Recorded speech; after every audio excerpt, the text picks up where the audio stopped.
Okay, so you know you want a Sony crop sensor camera, but do you go with the biggest, the baddest, the latest, the greatest? Or do you go with the little guy, the starter pack? Well, the answer is not as simple as you might think.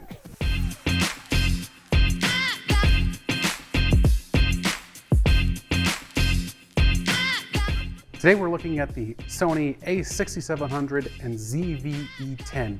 These guys are at opposite ends of the price spectrum on Sony's lineup, but there's actually one pretty key area that the ZV-E10 excels in. And I'll give you a hint, it has something to do with that fuzzy guy on top. But first, be sure to like this video and subscribe to the channel for more camera comparisons and shootouts and gear reviews. Now let's get right to it, starting with low light performance. In photos, they're pretty neck and neck with maybe just a slight edge to the ZV-E10, but honestly, it's really close. Kind of a different story in video though, with the fine detail starting to get muddled on the ZV-E10 at about 6400 ISO. Whereas the a6700 remains a bit grainy, but definitely more detailed and totally usable. And that's what brings us to overall video performance. And video is definitely where that kind of disparity really starts to show its head even more. For starters, the ZV-E10, it does have S-Log3, however, I would highly recommend not using it. The codec on the ZV-E10 is an XAVC-S, but it is only capable of 420 color sampling and 8-bit color. So it doesn't have the latitude to be stretched as far as S-Log3 really requires. It does have S-Log2, and you can get very good results shooting in log on S-Log2. I've actually shot a number of projects, including a short film on there. It's definitely possible, but you aren't gonna get those same benefits you'd get with S-Log3 on other cameras here. The 6700, on the other hand, it shoots S-Log3, and to my eyes, is almost indistinguishable from things like the FX3 and the FX30. That should come as no surprise. This does have the same sensor as the FX30, but shooting in S-Log3 in a variety of different lighting situations, applying all of my favorite LUTs, even getting kind of crazy with some of the colors here and there, it holds up wonderfully. I've even shot a few things for picture line using the a6700, and you probably didn't even notice. And the 6700 really is designed to be that way. It is designed to be interchangeable with the FX30. It is designed to be kind of a companion to it. It's got wonderful video features built in. You've got mic jacks, you've got headphone jacks, you've got all those things. Now, when we get into vlogging, that is where things become a little less cut and dry. Both of these cameras have a lot of features geared towards vlogging and vloggers, but the ZV-E10 has one thing up its sleeve that the 6700 does not. So let's just start with how they're optimized. So both of these guys have a bunch of fun little controls and things like that to help you in your vlogging. They both have, touchscreen enabled things so that while you're holding a camera out, you can hit a button to record, track your face, all that sorts of stuff. Now, in these tests, I did a couple of things. First, I was just walking around using a Sony grip, holding the camera as I walked along the street in our parking lot and walked from outside to in to see the video transitions. And it's very clear the a6700, even in that sort of auto exposure mode, works very, very well. It recognizes faces very easily. The color, the highlight roll off, all that stuff, it all looks good, looks great. It was definitely pretty heavy though. As you're holding it, you start to feel that weight pretty quickly. The ZV-E10 didn't have that problem. I noticed it distinctly. We did a couple other cameras that day, and the ZV-E10 of all of them was the lightest and was the easiest to carry around. And the ZV-E10 has something that the a6700 does not. And that is, and I can't believe I'm saying this, a good built-in microphone. Now hold on, before you come invading the comments section, I'm always gonna recommend, if you can, use an external microphone, either a lav like I'm using today, or a shotgun microphone, or whatever you can get your hands on, because you will always get better results using an external microphone. That being said, the ZV-E10 does an extremely good job. It is essentially like having a shotgun microphone on your camera. So let me explain it like this. A6700 has a standard omnidirectional microphone, which means it captures sound in all directions. So you can imagine this whole thing in a giant bubble, all the sound coming in from many directions, from the AC, from the plane outside, from the mouse in the corner there. There's not really a mouse there, I'm just making a joke. The ZV-E10 is different.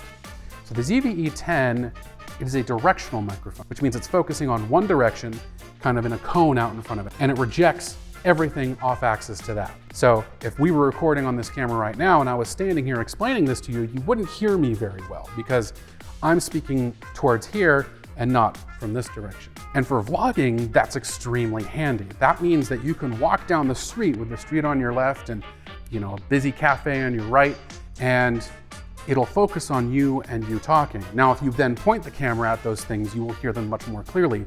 But as you point it back to yourself, those things, it's like decreasing the volume on the world around you. And so for vloggers, especially people who are trying to shoot stuff really, really fast, this is gonna be an incredibly powerful tool. And while I definitely still stand by external microphones are always best if you can do it, I was extremely impressed with the ZV-E10 to the point where it actually was definitely usable. Okay, now throughout this video, we are going to be switching between the lav mic and the internal mic, and we will be labeling it on the screen for you. But you can get an idea. We got some cars passing right now, and I'm just gonna keep talking, say some sentences. This is the internal mic, how it sounds with the back to the road. So now I'm walking along the street here. We have the cameras back to the road, which is very noisy. Listening to the in-camera audio here. Wait for some cars to pass, and hopefully you'll hear a big difference. See, big old truck just walked by. The other thing that makes the audio really good on this is this guy. This is sometimes called in the industry a dead cat or a dead kitten when it's this small. For the sake of not traumatizing anybody, I'm just gonna call it a fluffy mic boy. This fluffy mic boy, it helps to cut down on wind. It does tend to take away a little bit of your high end, so really bright, clear, crispy things might be a little bit dulled, but trust me, the trade-off is well worth it if you have any sort of wind. Here's what wind might sound like if you don't have the fluffy mic boy. Not pleasant. Now I'll go ahead and put on the mic boy. And let's see how it sounds. Now, last of all, when it comes to vlogging type features, I did want to bring up the Sony a6700's auto crop feature. The auto crop feature is essentially a mode where you can put the camera on a tripod, but as you move around, it'll crop in on the sensor about to 1080p or up to a minimum of 1080p and follow you around as if you have a real cameraman. That's going to be really handy for anybody who is maybe a solo content creator who doesn't want to just have camera in the corner of the room and they're walking around. It occasionally got a little bit confused, but it was very easy to see because the camera's right there, and if it just messes up, you just restart it. A really, really interesting, really cool feature to have for those solo content creators. Okay, and on to another feature, product showcase mode. This is something that the ZV-E10 has that the 6700 does not. What that simply means is that when you hold up a product close to camera, it autofocuses onto that product. Now bear in mind, you lose things like eye detect on the autofocus, but honestly, it's a Sony. It does a really good job tracking faces in general anyway. So in my experience, it didn't seem like it caused any problems with the rest of the stuff. So if you are somebody who does a lot of vlogging or does a lot of things where you're showcasing products, you know, whether it's makeup or, you know, small parts of some kind, this is actually gonna be really handy, and that's gonna be a great feature for you.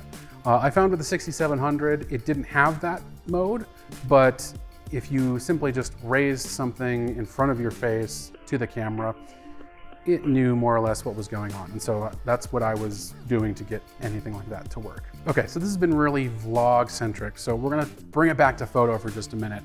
The overall shooting experience with these two cameras is very, very different. The 6700 has, you know, custom buttons and all these like wonderful things that you'd want to help you getting exposure, setting your white balance, all that stuff. You know, the grip and everything, you know, is designed to be, you know, kind of full. Like this kind of fills my hand, and I really like that. So if you're shooting for a long time, if you've got big lenses, this is really gonna be ergonomically very, very comfortable. The ZV-E10 on the other hand is definitely like, as you can see, like I could practically hold it with 2 fingers and it still, you know, feels a little crowded. It lacks a front dial. So changing your settings is going to be a little bit more complicated. And so that's going to be a little bit frustrating for some people, is that you don't have nearly as many controls. And so you have to kind of set it up and optimize it. And, you know, when it comes to your exposure triangle, you know, you're going to have at least 2 items that you're going to have to hit a button in order to change. So a little bit of a pain in the neck, but you know, it's definitely usable for, you know, really quick, you know, family pictures or selfies or whatever and stuff like that. The autofocus performance on both of these seemed to be pretty good. We did some really basic tests, just doing some standard portraits. Didn't really notice a huge speed difference in either one, but the A6700, like the buffer on it's much bigger. This also has a lot more autofocus algorithms for things like planes, trains, automobiles, insects, animals, all that kind of stuff. So if you are someone who does things like wildlife or train spotting or whatever, this is going to have some extra features for you that are going to be really handy. Now, the last area of comparison, it may seem small, but it's something that I actually have a lot of experience with, and that's the battery. On the 6700, we have Sony's classic Z-type battery. This same battery is going to work with the A7 series, the A9, the A1, all those guys.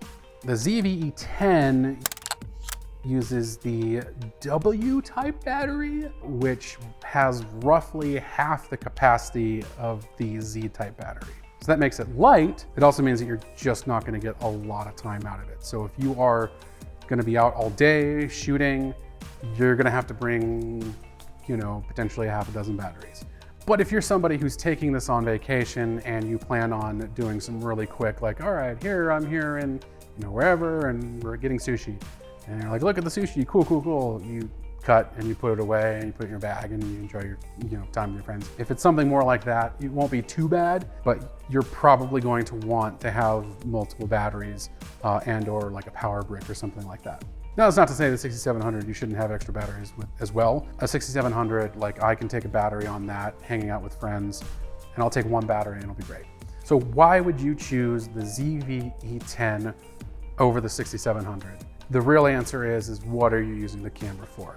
So the ZV-E10 is absolutely for those people who love to vlog and they want a better camera than their phone to do it. And for that, this is gonna be great. Like you're gonna get that good audio, you're gonna get that lightweight portability that you want, some fun kind of video features and things like that if you want to like make it a little bit different, a little bit more fun. Whereas the 6700 is definitely geared towards more professionals or people who aspire to be working professionals. It's got the features that you'd want, those super high quality video features. It has those ergonomics and those controls. It's got a viewfinder, which most vloggers don't really need. And that viewfinder is really nice when you're trying to like leave the world around you and focus on what's through the lens. Because its menu systems are identical to the ones that you see in those more advanced cameras, it's a great way to get your feet wet.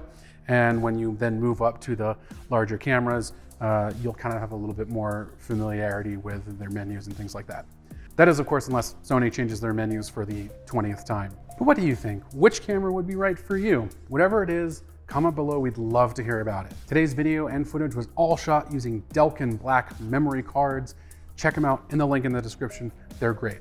And if you want to purchase either one of these cameras, you can do so at picturelighting.com, also in the description. Hey guys, thanks for watching. This episode was enormous and we had so much more vlog stuff that we ended up having to cut, but I still feel like it's kind of valuable information. So we put it all together in another video, which you can find in the link in the description. Don't forget to take your camera today. See you next time.